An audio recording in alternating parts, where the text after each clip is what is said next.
Assalamualaikum warahmatullahi wabarakatuh. Hai anak-anak sekalian, kali ini kita akan membahas mengenai materi transformasi geometri. Apa sih yang dimaksud dengan transformasi geometri? Nah, transformasi geometri adalah proses pemindahan atau pembentukan hasil suatu bayangan dari suatu titik pada kurva, sehingga terdapat perubahan letak atau bentuk. Nah, seperti itu ya anak-anak. Intinya transformasi itu berarti adanya perubahan. Seperti anak-anak pernah menonton yang namanya Transformer. Ada yang namanya perubahan. Nah, pada transformasi geometri ini ada perubahan letak ataupun bentuk.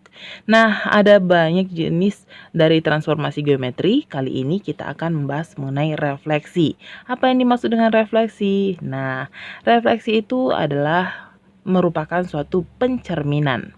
Nah, pernah nggak sih anak-anak bercermin? Pernah ya? Nah, pada saat anak-anak sekalian bercermin, ada yang terbentuk dalam cermin itu pasti diri kita. Apa yang ada di depan si cermin, ya? Nah, yang berada di dalam cermin itu namanya adalah bayangan, ya, hasil dari pencerminan. Nah, pada saat kita bercermin ada beberapa hal yang perlu kita garis bawahi, bahwa saat kita bercermin itu jarak kita dengan jarak cermin itu pasti sama dengan jarak cermin dengan bayangan kita yang ada di dalam cermin, ya. Kemudian tinggi kita, tinggi pada yang bercermin itu pasti sama dengan tinggi yang ada pada bayangan yang ada di cermin, ya. Nggak mungkin saat anak-anak ibu sekalian bercermin, dalam cermin atau bayangannya itu lebih pendek atau lebih tinggi, pasti sama. Kemudian dia juga hasil pencerminnya tidak akan merubah bentuk. Seperti itu ya anak-anak? Iya, pasti semuanya seperti itu kan? Nah, pada suatu pencerminan ada beberapa hal yang perlu kita bahas. Yang pertama itu ada yang namanya refleksi terhadap sumbu X. Ya, ini kita bermain di koordinat kartesius ya anak-anak. Nah, ini refleksi terhadap sumbu X. Tahu ya yang mana sumbu X? Pasti tahu. Nah, langsung aja kita ke contoh agar lebih paham lagi. Tentukanlah hasil refleksi titik berikut terhadap sumbu X. Ya, yang pertama ada titik A 4,3, yang B titik B negatif 3, negatif 5. Oke, kita bahas ya. Ini pencerminannya atau refleksinya terhadap sumbu X. Ini dia sumbu X ya anak-anak, ya, sumbu yang mendatar. Oke, ini sumbu yang mendatar atau sumbu X ini kita anggap sebagai suatu cermin. Nah, kita bahas untuk yang poin A. Titik A 4,3. Nah, di situ ya 4,3. Oke. Nah, jika kita sebagai si titik A, maka dan cerminnya itu adalah sumbu X, maka bayangan kita di mana? Iya, tepat di belakang atau di depan kita, di belakang sumbu X atau di depan sumbu si X. Maka ini 4 jaraknya pun harus sama. Dari jarak kita dengan cermin dan jarak cermin ke bayangannya nanti. 1, 2, 3, 1, 2, 3 juga. Ya, maka ini titiknya berada di mana nih? Itu dia. Oke. Nah, ini namanya adalah titik A. Ada tanda kutip di atas, itu kita namakan A aksen, menandakan bayangan dari si titik A. Maka A aksennya hasil pencerminannya terhadap sumbu X itu adalah 4, negatif 3. Seperti itu anak-anak. Nah, jaraknya harus sama. Selanjutnya kita bahas untuk yang B. B titiknya di negatif 3, negatif 5. Nah, negatif 3, negatif 5 di situ ya.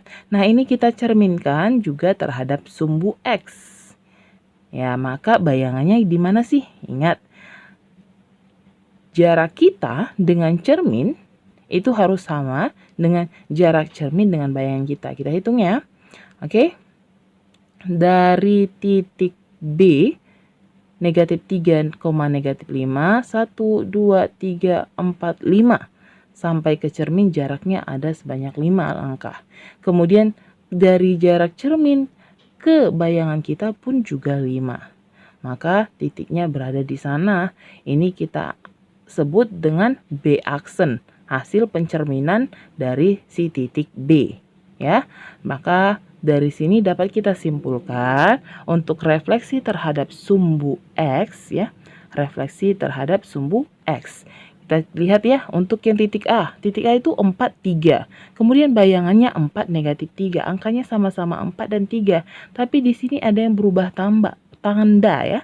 Di sini 3 ini positif, sedangkan hasil bayangannya dia bernilai negatif. Jadi berubah.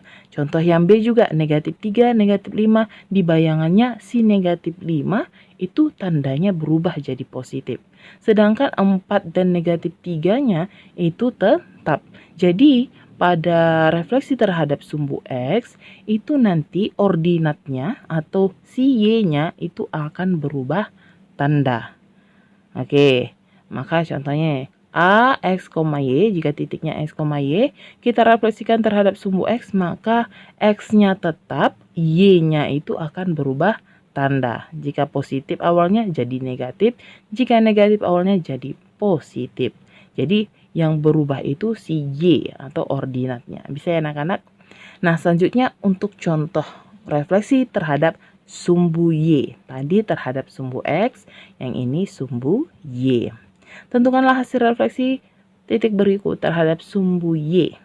Titik A, negatif 5,2, B, 3, negatif 4.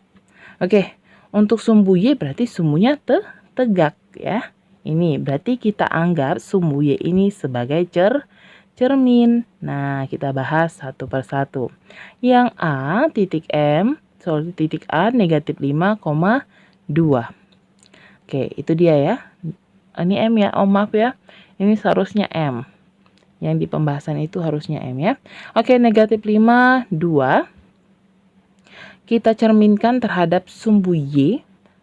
Maka bayangannya jaraknya harus sama. Oke, jarak dari kita ke cermin dengan cermin ke bayangan harus sama. Oke, ini ya 1, 2, 3, 4, 5. Ini pun juga harus sebanyak 5 langkah.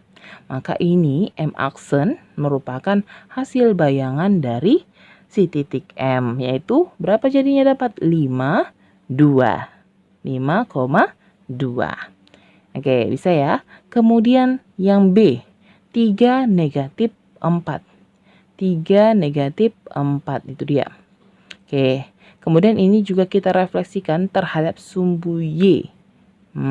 Terhadap sumbu Y, maka jarak kita ke cermin itu harus sama dengan jarak cermin ke bayangan. Oke. Maka dapat untuk dia hasil bayangannya adalah negatif 3, negatif 4. Negatif 3, negatif 4. Maka anak-anak di sini dapat Ibu simpulkan untuk dia pencerminan atau refleksi terhadap sumbu Y. Maka kita lihat yang A, negatif 5, 2.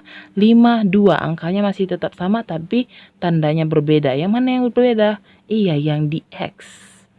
Tapi yang di Y tetap. Kemudian yang B juga 3, negatif 4. Jadi negatif 3, negatif 4. Tanda yang di X itu berubah dari yang positif ke negatif. Dan Y-nya juga tetap. Nah, kebalikan dari terhadap sumbu X tadi ya. Kalau dia terhadap sumbu Y, berarti yang berubah tandanya itu adalah si X. Bisa ya?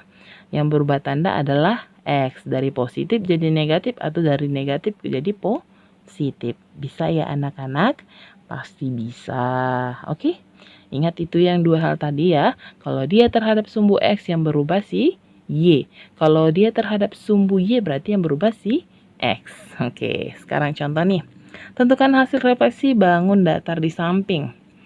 Refleksikan terhadap sumbu X dan refleksikan terhadap sumbu Y. Ini ada titik A, B, C, D yang membentuk suatu bangun datar segi 4. Ya, bangun segi 4. Nah, ini kita refleksikan bangun tersebut terlebih dahulu terhadap sumbu X. Ini dia sumbu X, berarti sumbu yang mendatar. Oke, kita cek sama-sama.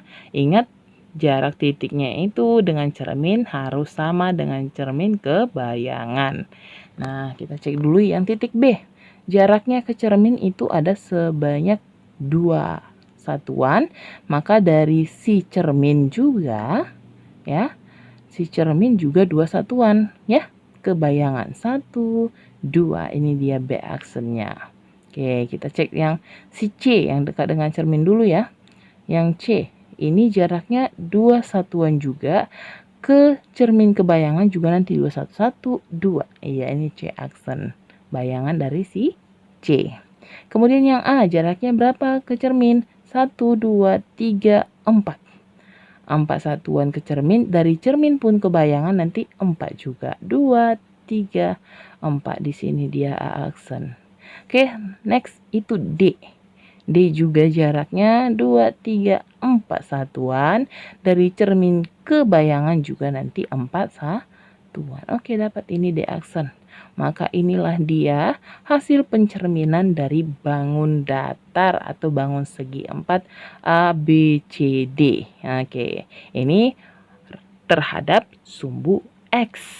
Bagaimana nanti terhadap sumbu Y? Tapi kita cek dulu titik-titiknya, hasil refleksinya. Oke, untuk dia titik A negatif 5,4 kita refleksikan, ya. Kita refleksikan terhadap sumbu X, maka dia menghasilkan titik A aksen negatif 5, negatif 4. Benar ya? Kalau dia terhadap sumbu X berarti yang berubah tanda itu adalah si Y.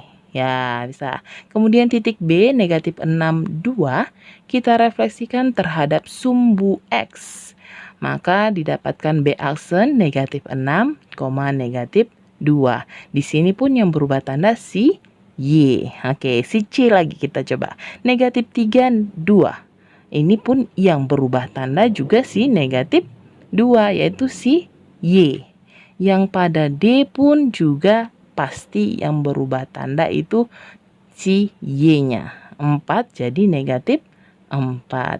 Ini terhadap sumbu X. Jadi, anak-anak ibu sekalian perlu perhatikan jika dia direfleksikan terhadap sumbu X, berarti yang akan berubah itu si Y atau ordinat, sedangkan yang X-nya tetap.